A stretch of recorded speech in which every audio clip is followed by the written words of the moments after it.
And not only do you need to protect your eyes, you need protection for your cameras, too. Without a solar filter, the sun's rays can actually burn your camera's sensors, even your phone's camera. 10 News reporter Josh Sidorowicz spoke with an astronomy professor at USF today and found a few other things that you might not know about tomorrow's celestial phenomenon. Josh? Well, Eric, I had a pretty interesting conversation with Professor Kevin McKay here today. Did you know, for example, that the entire total solar eclipse deal, that's actually pretty exclusive to us here on Earth? Professor McKay explained why it works out better here than anywhere else in our solar system. Listen. Just by a quirk of nature, the sun is about 400 times bigger than the moon, but it's also 400 times further away. So from our perspective.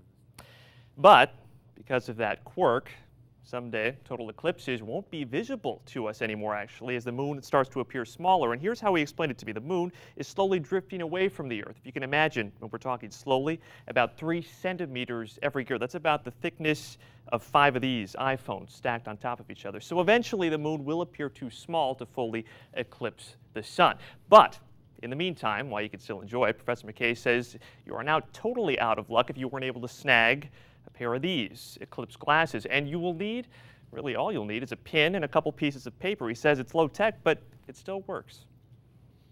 Your safest bet is to take 2 pieces of paper, set one on the ground, and take the other piece of paper and put a tiny hole in it. And you hold one piece of paper up with the other piece of paper on the ground, and you put the shadow onto that. And depending upon how far away you keep the paper from the ground, you can actually project an image of the sun on the ground. And he could not stress this enough.